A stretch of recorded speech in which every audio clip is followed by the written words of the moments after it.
Hello students, I am Anurag Rai. In this video, I am going to explain chapter 7 from your English textbook Flamingo NCERT class 12th. The name of the chapter is The Interview, written by Christopher Sylvester. There will be thorough translation of the chapter from English to Hindi. So students, this chapter has been divided into two parts. The first part deals with the introduction of the interview, and in the second part there is an interview of a great writer, Umberto Eco. So I am going to start the first part. मैं chapter का नाम फिर से repeat कर देता हूँ. Chapter का नाम है द इंटरव्यू, क्रिस्टोफर सिल्वेस्टर के द्वारा लिखा गया है. तो फर्स्ट पार्ट जो है हमारा शुरू होता है इंटरव्यू के बारे में कुछ इंट्रोडक्शन से, कि इंटरव्यू कब से शुरू हुआ और उसकी क्या क्या विशेषताएं रही, ऐसा फर्स्ट पार्ट में दिया गया है.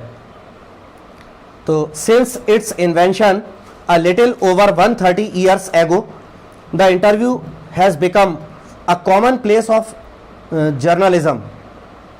तो कह रहे हैं लगभग 130 वर्ष पहले जब से इंटरव्यू का आविष्कार हुआ, इंटरव्यू माने साक्षात्कार, इंटरव्यू का जब से आविष्कार हुआ 130 वर्षों पहले, तब से लेके आज तक इंटरव्यू जो है पत्रकारिता के क्षेत्र में अपना एक बहुत ही सामान्य सा स्थान बना चुका है. यानी पत्रकारिता के क्षेत्र में इंटरव्यू लेना एक बहुत ही आम बात हो गई है. तो इंटरव्यू का एक बहुत कॉमन प्लेस, एक सामान्य स्थान बन चुका है पत्रकारिता में. Today almost everybody who is literate will have read an interview at some point in their lives, while from the other point of view several thousand celebrities have been interviewed over the years, some of them repeatedly.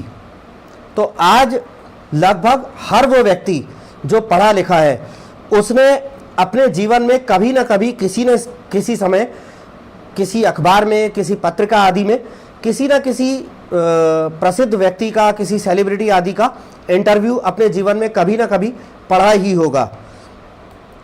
जबकि एक दूसरे दृष्टिकोण से अगर देखें तो कई हजार सेलिब्रिटीज़, प्रसिद्ध जो व्यक्तियां हैं, जो शोहरतमंद लोग हैं, प्रसिद्ध व्यक्तियां हैं, उनके कई हजार ऐसे सेलिब्रिटीज़ के पिछले कई वर्षों में अब तक इंटरव्यूज़ हो चुके हैं. उनमें से कुछ सेलिब्रिटीज़ तो ऐसी रही हैं जिनके कई बार इंटरव्यूज़ हो चुके हैं, लिए जा चुके हैं. So it is hardly surprising that opinions of the interview, of its functions, methods and merits vary considerably. तो ये बड़ी मुश्किल से ही ये बात जो है आश्चर्यजनक होगी कि इंटरव्यू के जो विचार हैं, इंटरव्यू की जो राय है, उसके कार्य के, उसकी जो विधियां हैं और उसके जो गुण हैं वो जो है काफ़ी अच्छी खासी मात्रा में जो है एक दूसरे से भिन्न भिन्न होते हैं. Some might make quite extravagant claims for it as being in its highest form a source of truth and in its practice an art. तो ये कह रहे हैं कि कुछ लोग शायद ये असाधारण दावा कर सकते हैं इंटरव्यू का, उसके सबसे सर्वोच्च अवस्था में, एक सच्चाई के स्रोत के रूप में और अभ्यास में एक कला के रूप में कुछ लोग ऐसा दावा कर सकते हैं. Others usually celebrities who see themselves as its victims might despise the interview as an unwarranted intrusion into their lives or feel that it somehow diminishes them, just as in some primitive cultures it is believed that if one takes a photographic portrait of somebody, then one is stealing that person's soul.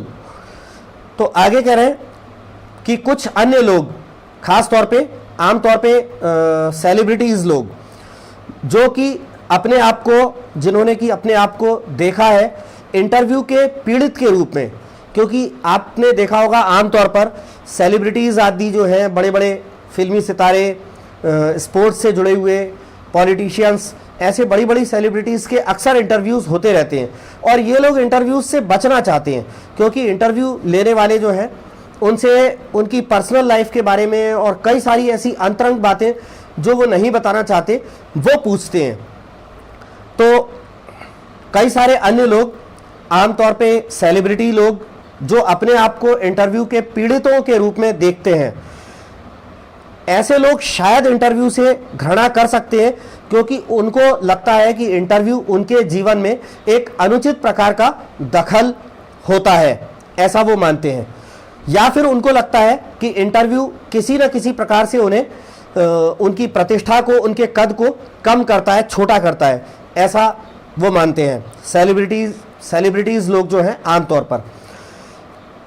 बिल्कुल ठीक उसी तरह से जैसे कि अति प्राचीन संस्कृति में ऐसा माना जाता था कि यदि कोई व्यक्ति किसी दूसरे व्यक्ति का बिल्कुल जो है सिर से लेकर पैर तक का फोटोग्राफिक पोर्ट्रेट अगर बनाता है कोई कलाकार आदि, पुराने समय की संस्कृति में ऐसा माना जाता था कि कोई कलाकार आदि किसी व्यक्ति का अगर सिर से लेकर पैर तक पूरा का पूरा एक चित्र बनाता था, तो उसे ऐसा माना जाता था कि वो चित्र बनाने वाला व्यक्ति उस व्यक्ति का, जिसका चित्र बनाया जा रहा है, उसकी आत्मा को, उसके मन को चुरा रहा है, ऐसा प्राचीन संस्कृति में माना जाता था।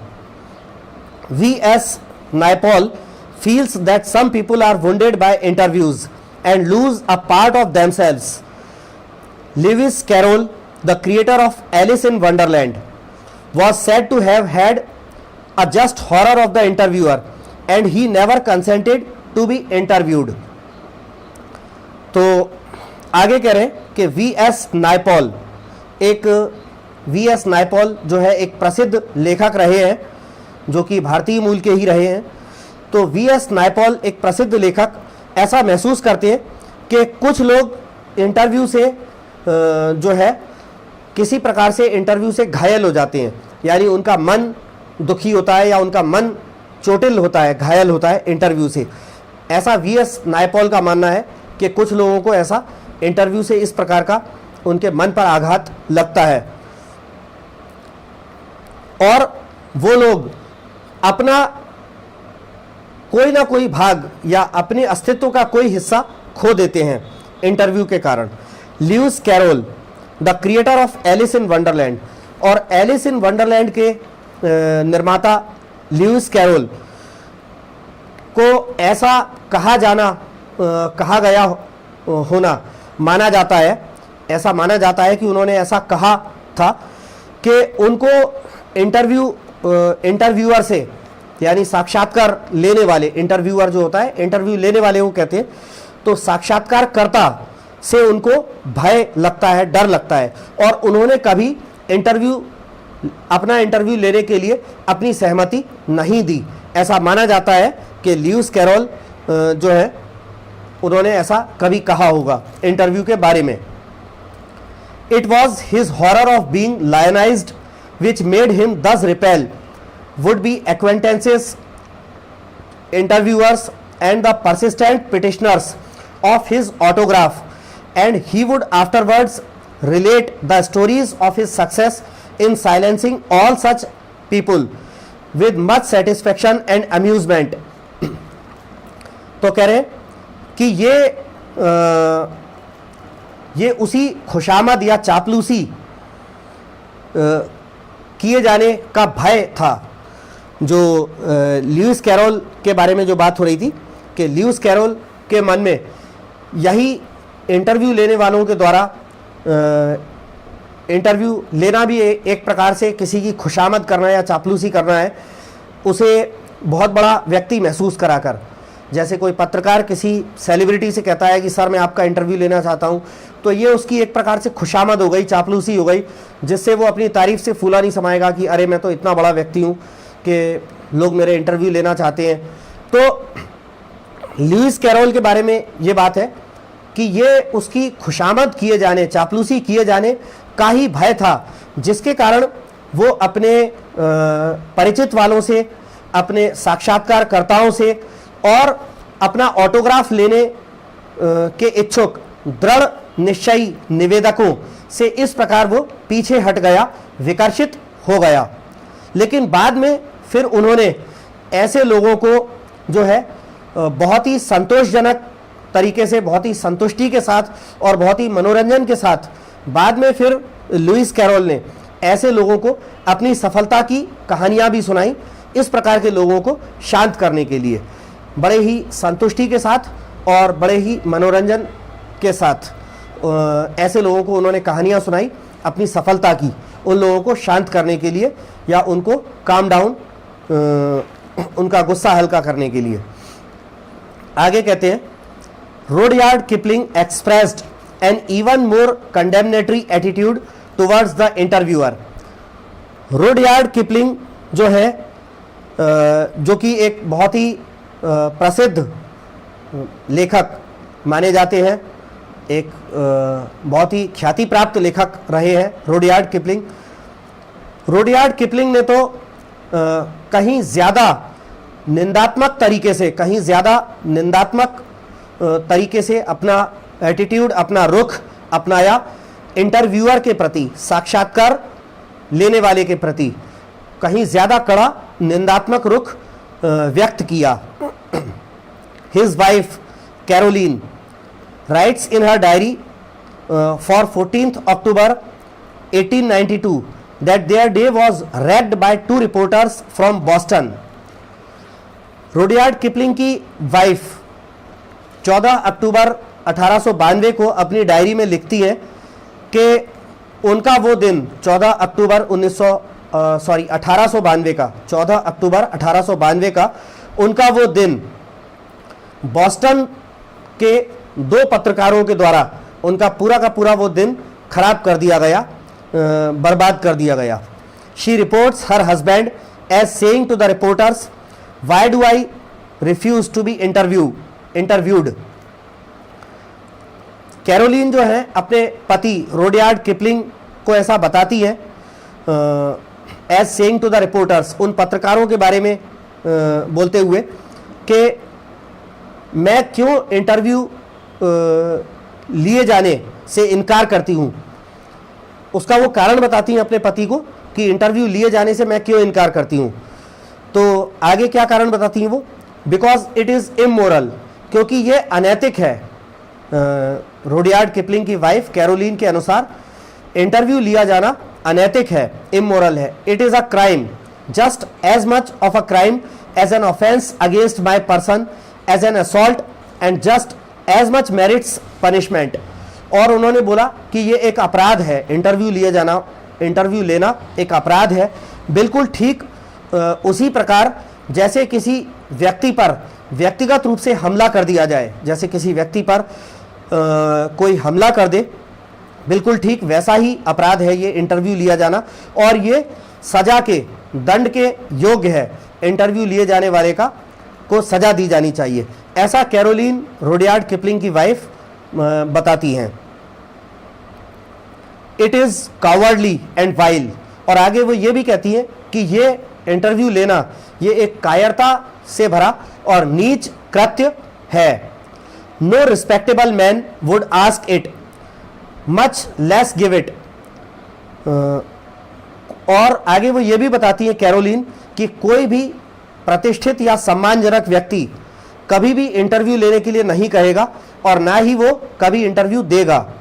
Yet Kipling had himself perpetrated such an assault on Mark Twain only a few years before. लेकिन फिर भी लेखक कहता है कि फिर भी इंटरव्यू के बारे में रुडयार्ड किपलिंग की वाइफ के ऐसे विचार होने के बाद भी किपलिंग ने स्वयं ने ऐसा ही एक हमला यानी इंटरव्यू लेना, क्योंकि रुडयार्ड किपलिंग की वाइफ के अनुसार तो इंटरव्यू लेना एक हमले के समान है। तो कुछ वर्षों बाद ऐसा ही एक हमला रुडयार्ड किपलिंग ने भी मार्क ट्वेन पर किया, यानी कुछ वर्षों बाद हमला करने से आशय है कि ऐसा ही एक इंटरव्यू रुडयार्ड किपलिंग ने मार्क ट्वेन का लिया।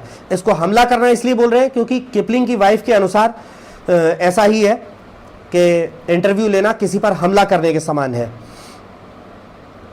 आगे लेखक कहता है, H.G. Wells in an interview in 1894 referred to the interviewing ordeal but was a fairly frequent interviewee, and 40 years later found himself interviewing Joseph Stalin, Saul Bellow, who has consented to be interviewed on several occasions. Nevertheless, once described interviews as being like thumbprints on his windpipe. तो आगे कह रहे हैं कि थोड़ा सा बड़ा paragraph है तो उसको टुकड़ों में एक्सप्लेन करता हूं। H.G. Wells in an interview in 1894 referred to the interviewing ordeal. 1894 में एक इंटरव्यू के दौरान H.G. Wells जो है वो एक इंग्लिश एसेइस्ट, नॉवेलिस्ट, सोशियोलॉजिस्ट और हिस्टोरियन, एक निबंधकार, एक उपन्यासकार, एक इतिहासकार और एक समाजशास्त्री रहे हैं इंग्लैंड के H.G. वेल्स। तो उन्होंने 1894 में एक इंटरव्यू के दौरान इंटरव्यू की कठिन परीक्षा का जिक्र किया उन्होंने कि इंटरव्यू एक प्रकार से एक कठिन परीक्षा होती है।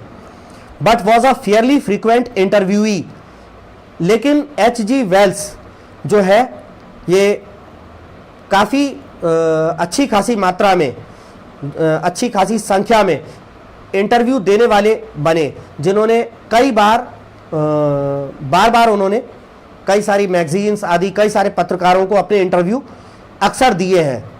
और 40 वर्षों बाद उन्होंने वो स्वयं इंटरव्यूअर बने और उन्होंने इंटरव्यू लिया कई बड़ी प्रसिद्ध हस्तियों का, जैसे जोसेफ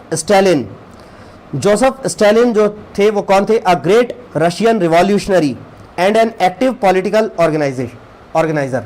तो जोसेफ स्टालिन जो है ये एक बहुत बड़े और बहुत प्रसिद्ध रूसी क्रांतिकारी रहे हैं और राजनीतिक जो है आयोजनकर्ता भी रहे हैं।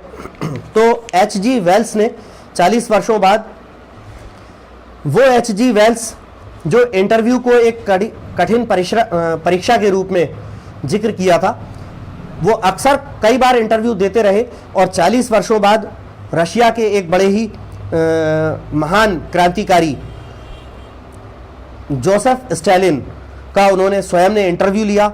सॉल बेलो जो है वो एक प्रसिद्ध उपन्यासकार और नाटककार रहे हैं, इनका भी इंटरव्यू H.G. वेल्स ने लिया। who has consented to be interviewed on several occasions। और सॉल बेलो तो ऐसे रहे जिन्होंने कई सारे अवसरों पर अपना इंटरव्यू देना, उसकी स्वीकृति उन्होंने कई सारे अवसरों पर दी है। Nevertheless once described interviews as being like thumbprints on his windpipe।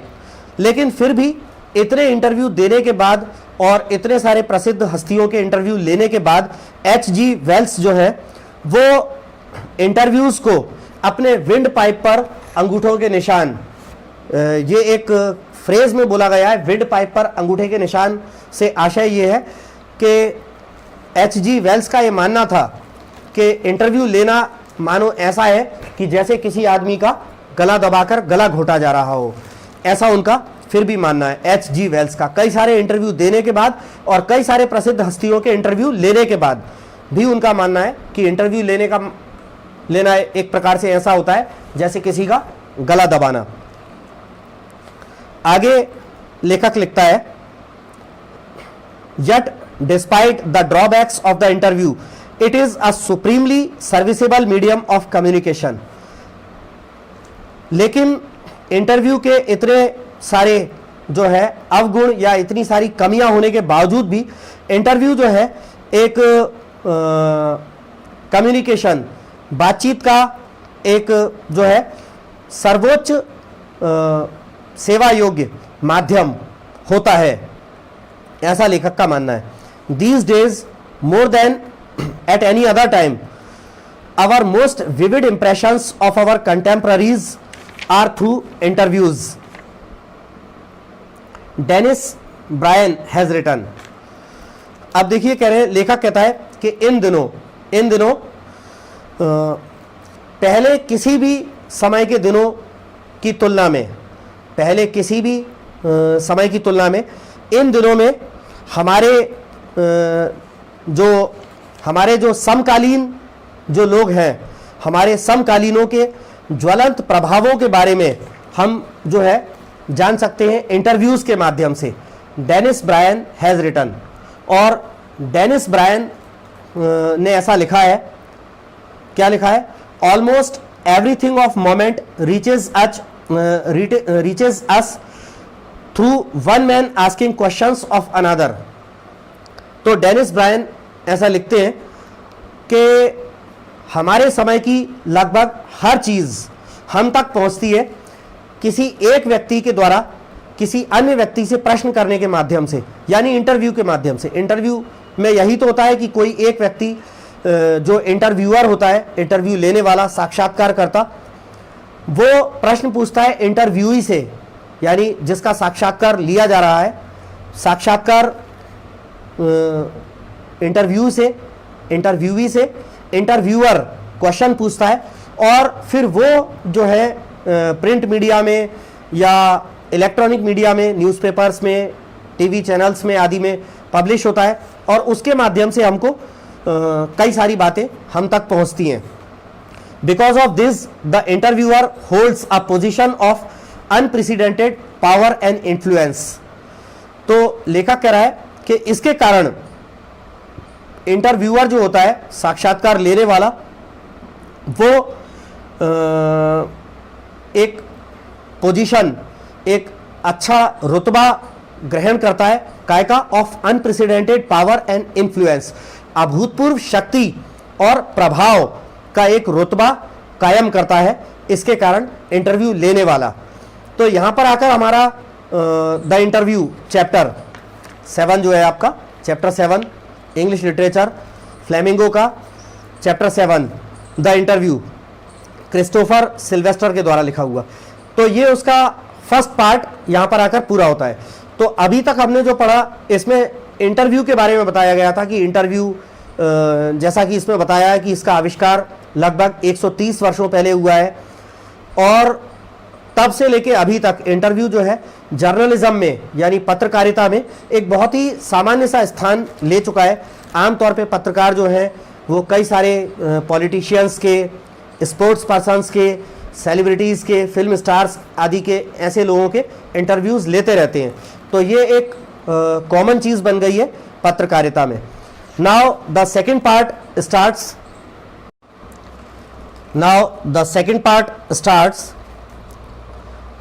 I am a professor who writes novels on Sundays, Umberto eco.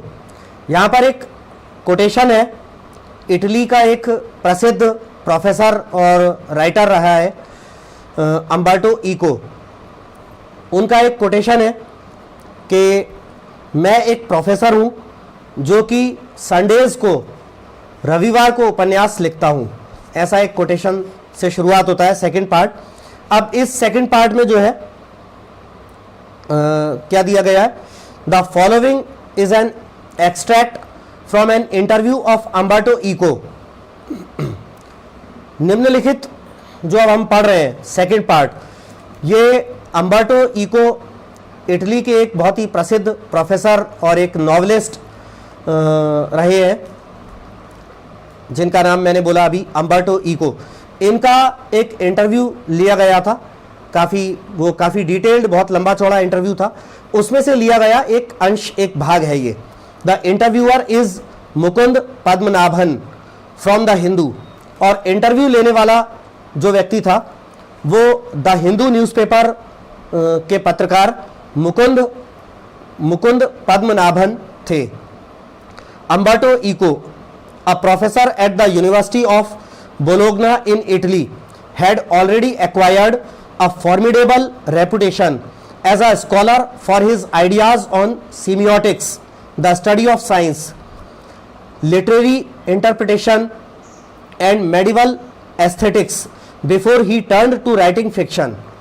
तो कह रहे हैं कि अम्बर्टो इको जो कि इटली में यूनिवर्सिटी ऑफ बोलोग्ना इटली के एक प्रोफेसर थे, जो कि जिन्होंने जो है एक बहुत ही विशाल, एक बहुत बड़ी प्रतिष्ठा अर्जित कर ली थी एक स्कॉलर के रूप में, एक विद्वान के रूप में। सीमियोटिक्स का यहाँ जिक्र किया गया है, द स्टडी ऑफ साइंस, यानी संकेतों की भाषा, संकेतों का अध्ययन। तो सीमियोटिक्स माने द स्टडी ऑफ साइंस, संकेत भाषा या संकेतों का अध्ययन। तो सीमियोटिक्स पर अपने विचारों, आइडियाज़ के लिए जो है एक विद्वान के रूप में उन्होंने बहुत अच्छी खासी विशाल प्रतिष्ठा अर्जित कर ली थी।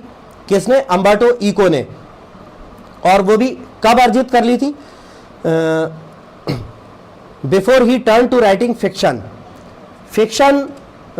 यानी कि उपन्यास आदि लिखने से पहले, काल्पनिक कथाएं, उपन्यास आदि लिखने से पहले अम्बर्टो इको, जो कि इटली में यूनिवर्सिटी ऑफ बोलोग्ना में प्रोफेसर थे, उन्होंने सीमियोटिक्स पर अपने आइडियाज़ के बारे में, सीमियोटिक्स माने संकेतों का अध्ययन, लिटरेरी इंटरप्रिटेशन, साहित्यिक व्याख्या, एंड मेडिवल एस्थेटिक्स और मध्य युगीन सौंदर्य शास्त्र, इन सब विषयों पर जो है पहले ही एक बड़े विद्वान के रूप में विशालकाय प्रतिष्ठा अर्जित कर ली थी फिक्शन लिखना शुरू करने से पहले।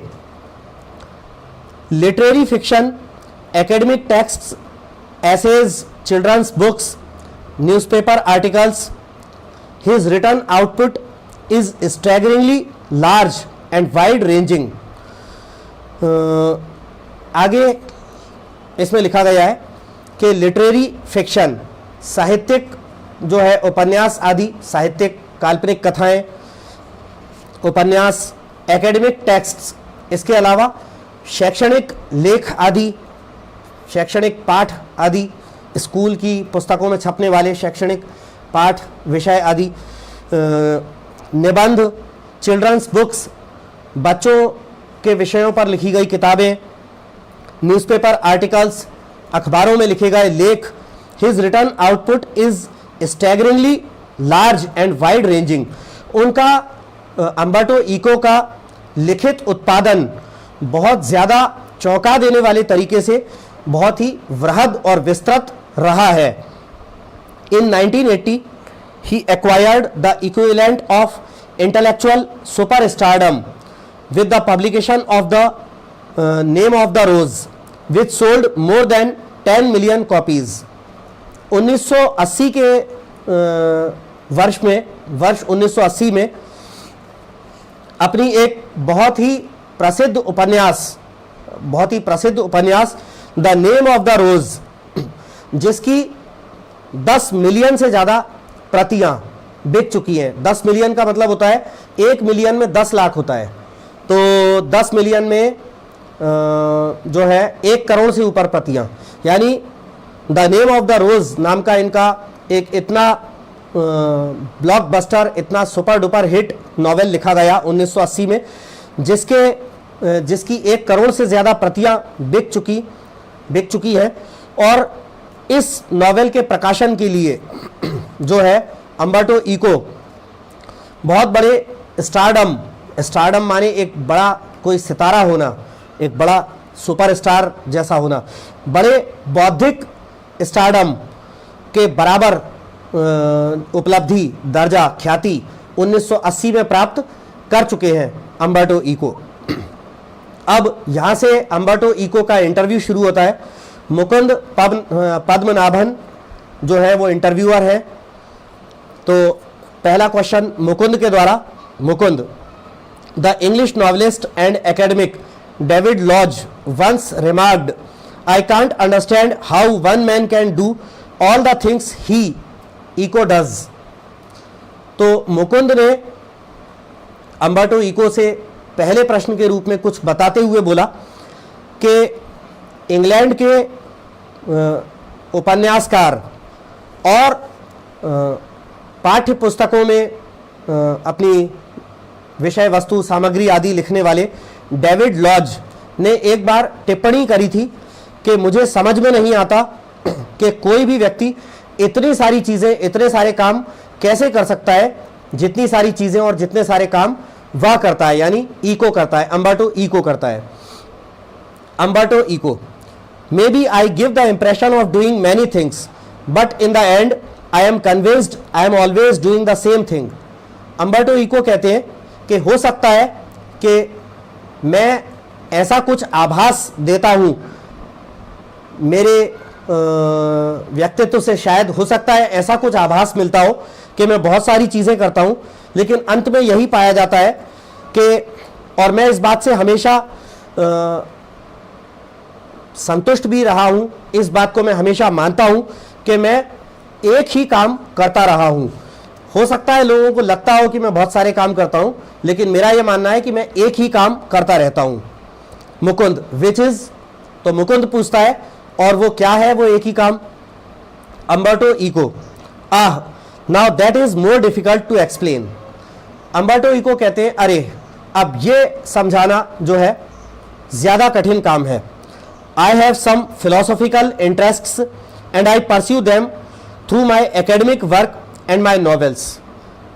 अम्बर्टो इको ने जवाब दिया कि मेरे कुछ दार्शनिक रुचियां हैं, फिलॉसफी में मेरे कुछ इंटरेस्ट्स हैं, दार्शनिक रुचियां हैं मेरी, और उनको मैं पूरा करता रहता हूं अपने उपन्यासों के माध्यम से, जो मैं नॉवेल्स लिखता हूं उनके माध्यम से, और जो शैक्षणिक वर्क में लिखता हूं, स्कूल की पाठ्य पुस्तकों में आदि में छपने वाले जो लेख या पाठ आदि हैं उनके और अपने उपन्यासों के माध्यम से मैं अपने जो साहित्यिक रुचियां हैं उनको पूरा करता रहता हूं।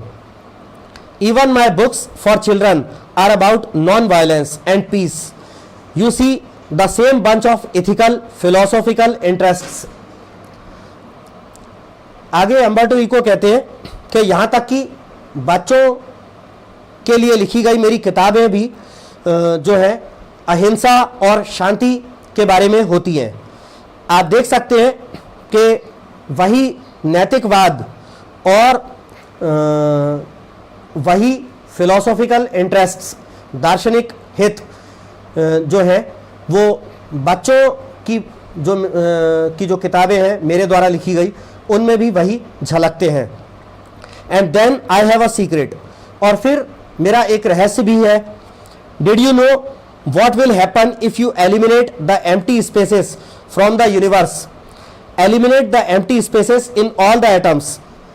अम्बर्टो इको कहते हैं मुकुंद को, जो कि इंटरव्यू ले रहे हैं, उनको कहते हैं कि क्या कभी आपने ये जानने की कोशिश करी कि यदि आप इस ब्रह्मांड के सारे खाली स्थानों को हटा दें, या सारे जो अणु हैं, एटम्स हैं, उनके खाली स्थानों को अगर आप हटा दें तो क्या होगा? The universe will become as big as my fist. तो उन्होंने कहा कि ये पूरा का पूरा ब्रह्मांड जितनी बड़ी मेरी मुट्ठी है उतना बड़ा रह जाएगा। Similarly we have a lot of empty spaces in our lives. बिल्कुल ठीक उसी प्रकार हमारे जीवन में भी बहुत सारे खाली स्थान होते हैं।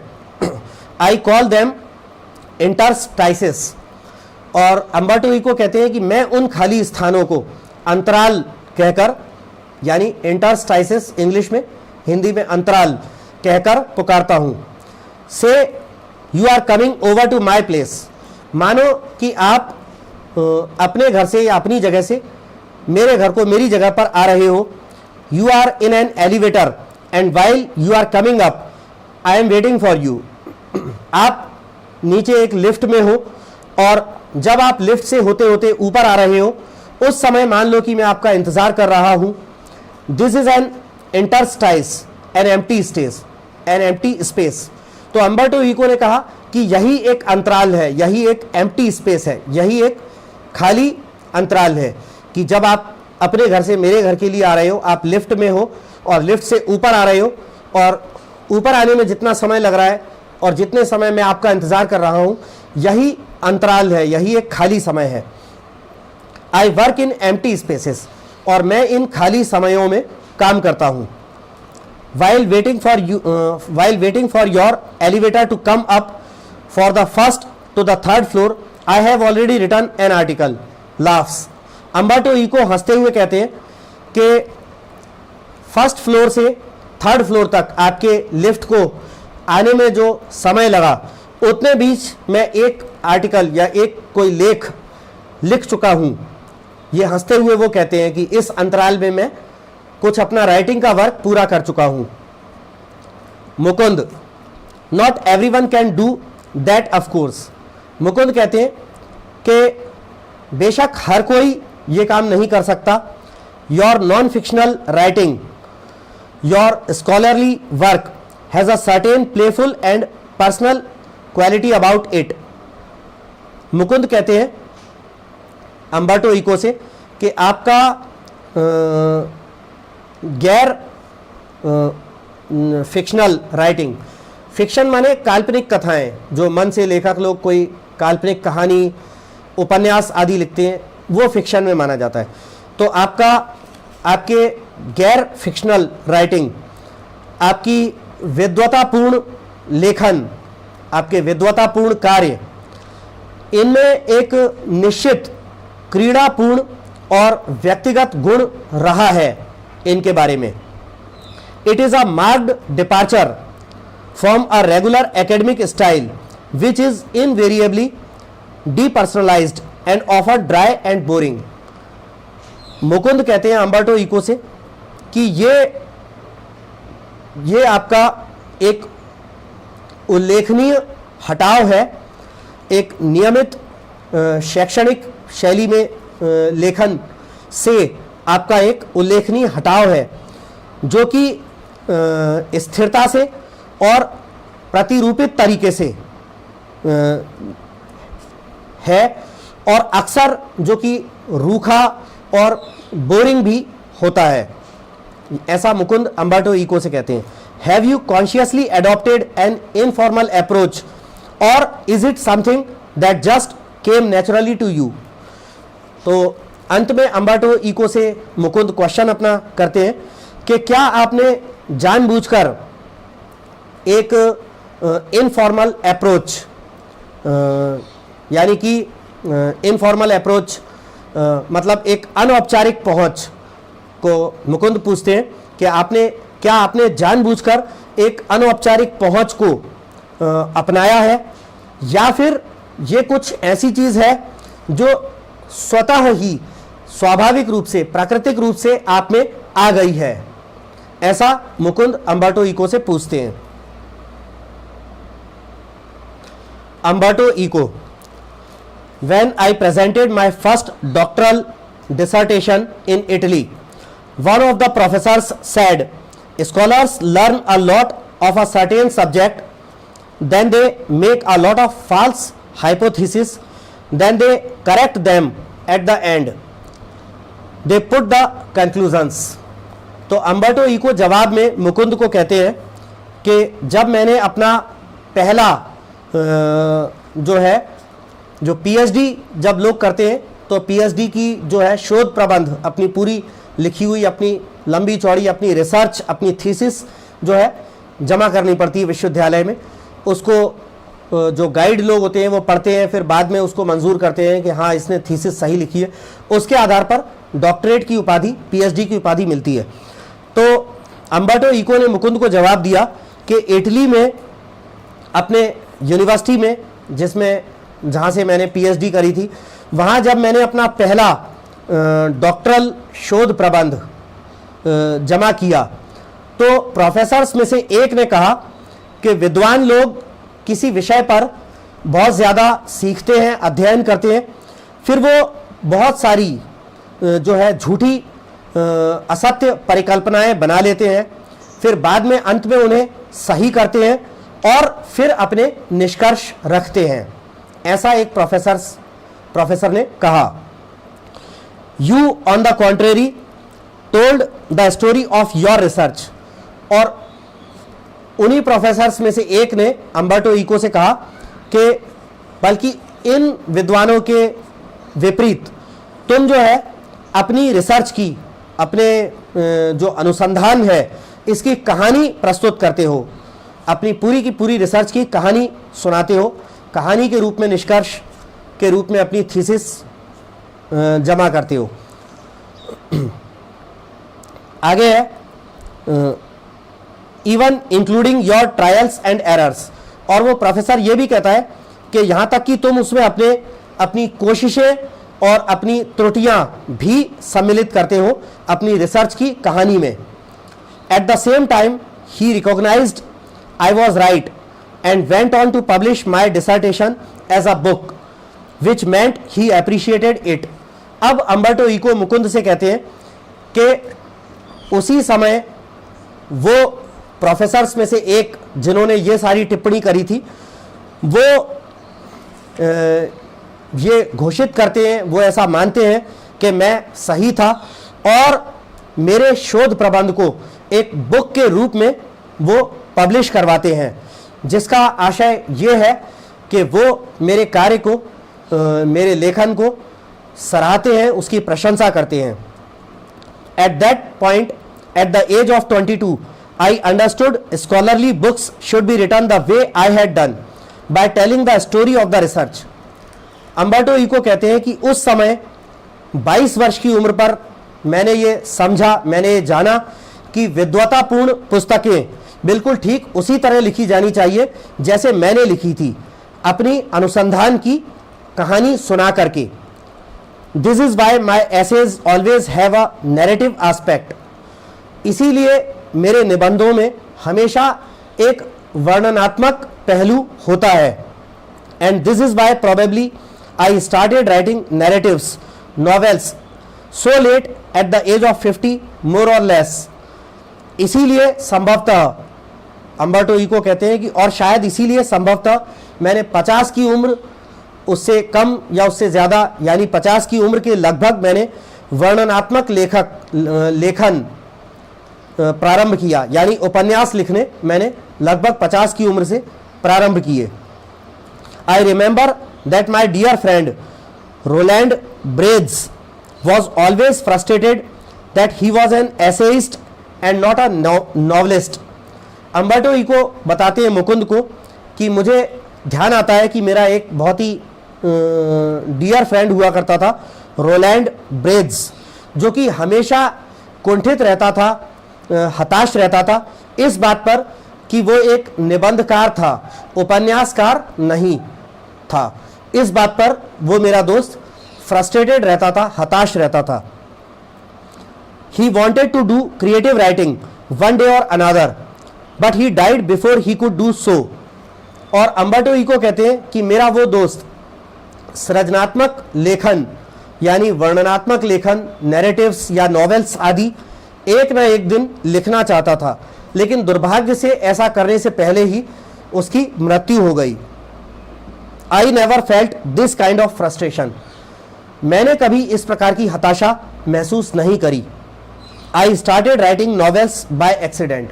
मैंने इत्तेफाक से ही, संयोग से ही उपन्यास लिखना शुरू कर दिया।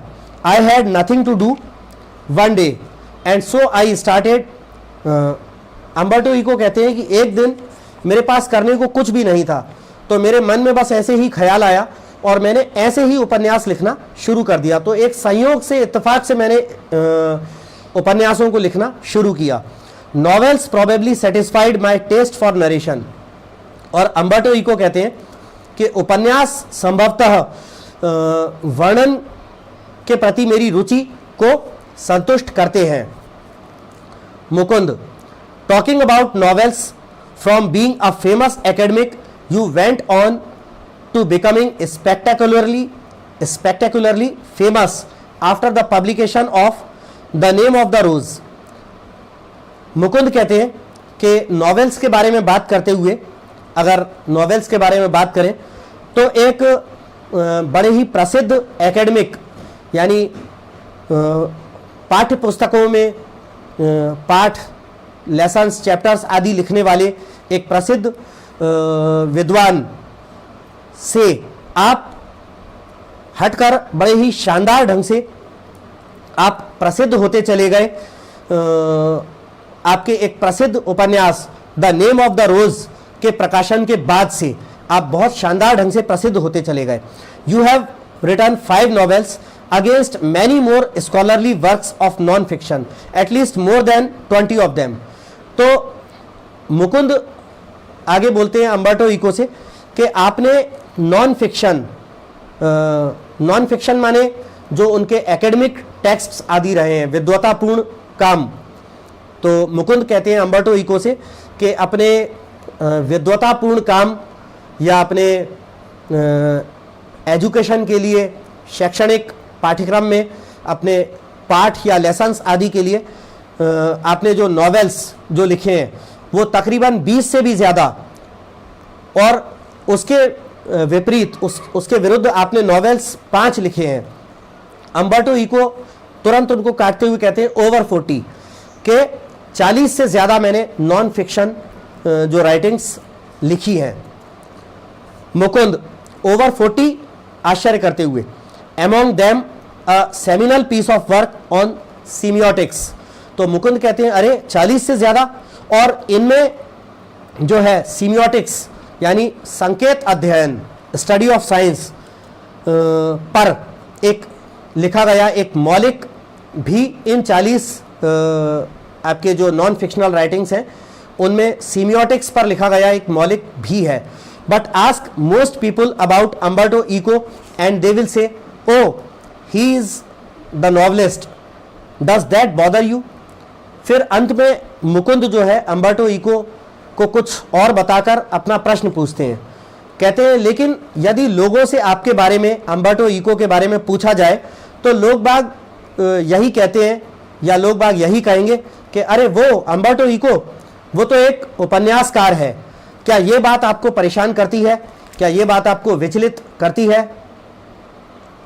Umberto Eco, yes, because I consider myself a university professor who writes novels on Sundays. तो अम्बर्टो इको कहते हैं कि हाँ, ये बात मुझे विचलित करती है, परेशान करती है, क्योंकि मैं अपने आप को एक विश्वविद्यालय का प्रोफेसर मानता हूँ जो कि रविवार के दिन उपन्यास लिखता है। It's not a joke. Umberto Eco कहते हैं कि ये मजाक, ये कोई चुटकुला नहीं है। I participate in academic conferences and not meetings of PEN clubs and writers.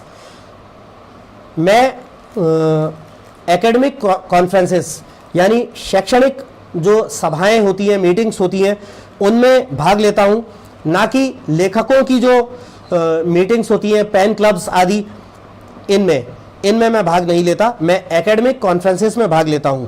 I identify my self with the academic community, और मैं अपने आप को शैक्षणिक समुदाय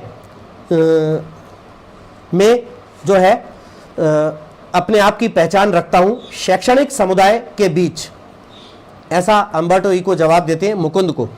but okay, if they means most people, bracket में लिखा है, have read only the novels, laughs and shrugs. तो अम्बर्टो इको आगे थोड़ा मुस्कुराता हुआ और इस तरह से कंधे उचकाता हुआ बोलता है, लेकिन ठीक है, कोई बात नहीं, ठीक है, अगर वे लोग यानी लोग बाग जिन्होंने ज़्यादातर मेरे नॉवेल्स ही पढ़े हैं और मुझे नॉवलिस्ट के रूप में ही जानते हैं, तो कोई दिक्कत नहीं, ऐसा ही बने रहने दीजिए। I know that by writing novels I reach a larger audience. मैं जानता हूँ कि उपन्यास लिखकर मैं ज़्यादा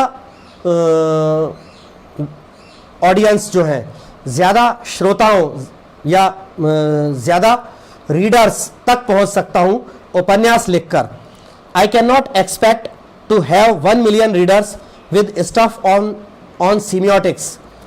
आगे अंबर्टो इको कहते हैं कि सीमियोटिक्स यानी संकेत अध्ययन पर लिखी गई किसी सामग्री के 1 मिलियन से ज़्यादा पाठक की मैं आशा नहीं करता कि शायद सीमियोटिक्स पर कोई सामग्री लिखी जाए और उसके 1 मिलियन से ज़्यादा रीडर्स हों, ऐसी मैं आशा नहीं कर सकता। Mukund, which brings me to my next question. Mukund कहते हैं, और आपकी ये बात जो कि मुझे मेरे अगले प्रश्न पर लाती है, the name of the rose is a very serious novel. आपका लिखा गया वो 1980 के दशक का बहुत प्रसिद्ध novel the name of the rose, ये एक बहुत ही गंभीर उपन्यास रहा है। It's a detective yarn at one level, but it also delves into metaphysics, theology and medieval history. Umberto Eco को मुकुंद आगे बताते हैं कि आपका ये जो नॉवेल था the name of the rose, ये एक जासूसी से भरे ताने बाने पर आधारित नॉवेल था एक स्तर पर, लेकिन ये जो है आपका यही नॉवेल हमें गहरी जानकारी देता है मेटाफिजिक्स माने तत्व विज्ञान या आध्यात्म विज्ञान के बारे में, थियोलॉजी धर्मशास्त्र के बारे में, एंड मेडिवल हिस्ट्री और मध्य युगीन इतिहास के बारे में भी गहरी जानकारी देता है।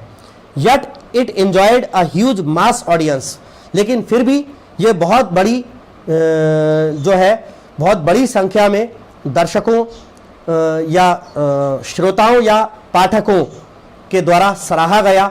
इसे बहुत सारे पाठक मिले आपके इस नॉवेल को। Were you puzzled at all by this, क्या आप इससे जो है हैरानी में पड़े? अंत में मुकुंद जो है वो अंबर्टो इको से कहता है कि क्या इस बात से आप हैरानी में पड़े? Umberto Eco, no journalists are puzzled, नहीं। अंबर्टो इको जवाब देते हैं कि पत्रकार लोग हैरान हुए, एंड समटाइम्स पब्लिशर्स, और कभी कभी पब्लिशर्स प्रकाशक लोग भी हैरान हुए। And this is because journalists and publishers believe that people like trash and don't like difficult reading experiences. और अंबर्टो इको आगे मुकुंद को बताते हैं कि ऐसा इसलिए हुआ, पत्रकार लोग और प्रकाशक लोग इसलिए हैरान हुए क्योंकि पत्रकार और प्रकाशक लोग ऐसा मानते हैं कि लोग बाग कचरा पसंद करते हैं।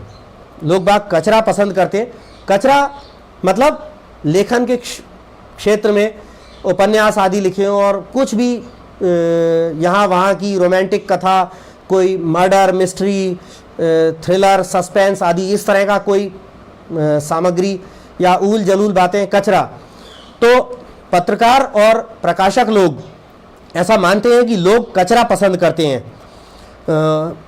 और जो है डिफ़िकल्ट रीडिंग एक्सपीरियंसेस जो हैं, जो कठिन, जो अध्ययन करके काफ़ी दिमाग लगाकर कठिनता से और मेहनत के साथ जो अध्ययन करने वाली ज्ञानवान चीज़ें होती हैं, इनकी तुलना में लोग बाग जो है आसानी से समझ में आने वाली और ऊल जलूल की बातें और कचरा पसंद करते हैं। ऐसा प्रकाशक और लेखक लोग मानते हैं, इसलिए वे लोग पजल्ड हुए। अंबर्टो इको ऐसा बताते हैं मुकुंद को।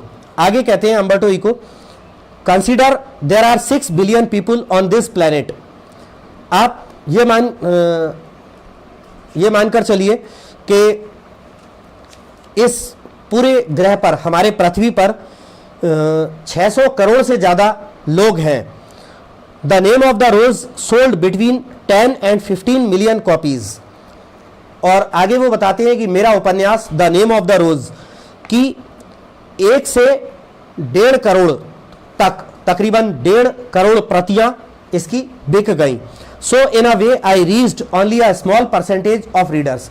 तो एक तरह से मैं केवल जहां 600 करोड़ की जनसंख्या है हमारे पृथ्वी पर, और 600 करोड़ की जनसंख्या में से 1.5 करोड़ प्रतियां उनके उपन्यास की बिकी, तो मैं बहुत ही कम प्रतिशत में पाठकों तक मैं अपने उपन्यास के माध्यम से बहुत कम पाठकों तक पहुंच पाया।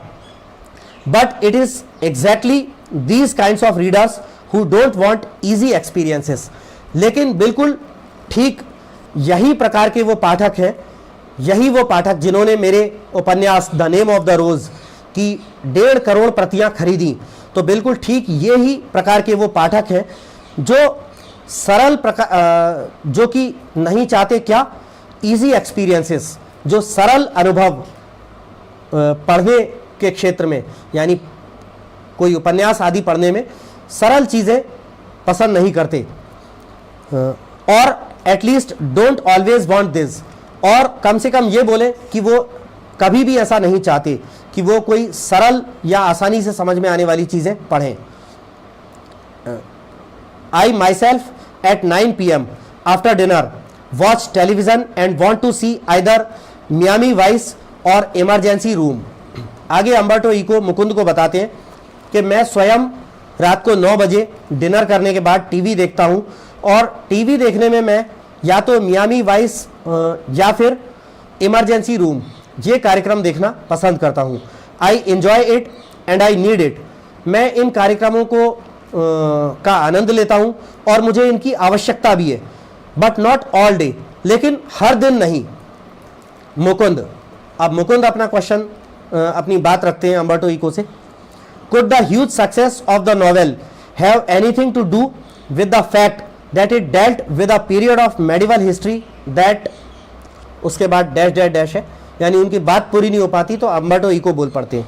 तो मुकुंद अम्बर्टो इको से कहते हैं कि क्या ऐसा संभव हो सकता था कि आपका ये उपन्यास the name of the rose की जो अपार सफलता रही वो इस तथ्य के कारण शायद रही हो, उसका इस तथ्य से कोई लेना देना हो कि आपका जो उपन्यास था उसमें मध्य युगीन इतिहास के बारे में कुछ बातें थीं. अम्बर्टो इको बोलते हैं दैट इज पॉसिबल, हो सकता है ये कि ये संभव हो. But let me tell you another story because I often tell stories like a Chinese wise man. लेकिन मैं आपको एक और कहानी सुनाता हूं क्योंकि मैं अक्सर किसी चाइनीज बुद्धिमान व्यक्ति की तरह अक्सर मैं कहानियां सुनाता रहता हूं. My American publisher said while she loved my book she didn't expect to sell more than 3000 copies in a country where nobody has seen a cathedral or studies Latin. तो अम्बर्टो इको कहता है कि मेरे उपन्यास की American publisher एक महिला थी, तो मेरे उपन्यास को पब्लिश करने वाली एक अमेरिकन पब्लिशर मुझसे कहती है कि हालांकि मैं आपकी किताब को बहुत ज़्यादा पसंद करती हूँ, लेकिन मैं किसी ऐसे देश में जिस देश के लोगों ने कभी कैथेड्रल जो है ज़िले का सबसे बड़ा चर्च होता है, तो जिस देश के लोगों ने कभी ज़िले के सबसे बड़े चर्च कैथेड्रल को देखा ना हो, या जिस देश के लोगों ने कभी लैटिन भाषा का अध्ययन नहीं किया हो, उस देश में मैं 3000 से ज़्यादा प्रतियां आपके नॉवेल के बिक जाने की आशा नहीं करती. So I was given an advance for 3000 copies, but in the end it sold 2 or 3 million in the US. Umberto Eco आगे मुकुंद को बताते हैं, तो मुझे उसी बात के अनुसार कि मेरे अमेरिकन पब्लिशर ने कहा था कि 3000 से ज़्यादा प्रतियां आपकी बिकने की मैं आशा नहीं करती, तो 3000 प्रतियों के हिसाब से मुझे उतना पैसा रॉयल्टी के रूप में दिया गया. लेकिन अंत में ये पता चला कि यूनाइटेड स्टेट्स में ही 2 से 3 मिलियन यानी कि तकरीबन 25 से 30 लाख प्रतियां मेरे उपन्यास the name of the rose की यूनाइटेड स्टेट्स में ही बिक गईं. A lot of books have been written about the medieval past far before mine. Umberto Eco आगे मुकुंद को बताते हैं कि मेरे द्वारा लिखी गई किताब से बहुत पहले मध्य युगीन इतिहास के बारे में और भी बहुत सारी किताबें लिखी जा चुकी हैं. I think the success of the book is a mystery. लेकिन मुझे लगता है कि मेरी किताब की सफलता एक रहस्य है. Nobody can predict it. कोई भी इसकी भविष्यवाणी नहीं कर सकता कि मेरी किताब किस बात से सफल हुई इतनी ज्यादा। I think if I had written the name of the rose 10 years earlier और 10 years later it wouldn't have been the same. तो अम्बर्टो इको आगे कहते हैं कि मुझे लगता है कि यदि मैंने अपना उपन्यास the name of the rose 10 वर्षों जब लिखा था उससे 10 वर्षों पहले लिखा होता, या लिखे जाने जब लिखा था उससे 10 वर्ष बाद लिखा होता, तो शायद वो उपन्यास उतना सफल नहीं होता जितना अभी हुआ। Why it worked at that time is a mystery. Umberto Eco आगे बताते हैं कि क्यों मेरे उपन्यास ने उस समय इतना कार्य किया, उस समय इतना ज्यादा सक्सेसफुल हुआ, ये एक रहस्य है जो कि मैं खुद भी नहीं जानता। तो यहां पर आकर स्टूडेंट्स आपका इंग्लिश टेक्स्ट बुक फ्लेमिंगो का चैप्टर 7 जो है द इंटरव्यू क्रिस्टोफर सिल्वेस्टर के द्वारा लिखा हुआ पूरा होता है। और अंत में मैं आपसे फिर से अपनी वही प्रार्थना करना चाहता हूं कि मेरे YouTube चैनल अनुराग राय इंग्लिश ट्यूटर को अधिक से अधिक संख्या में सब्सक्राइब करें और बेल आइकन को प्रेस करें। मेरे लेटेस्ट वीडियोस की latest informations time to time आप तक मिलती रहे इसके लिए, और मेरे लेटेस्ट वीडियोस के साथ आप अप टू डेट बने रहें, मेरे लेटेस्ट वीडियोस से आप पढ़ते रहें, सीखते रहें। इसलिए अधिक से अधिक संख्या में मेरे YouTube चैनल अनुराग राय इंग्लिश ट्यूटर को सब्सक्राइब करें। Thank you.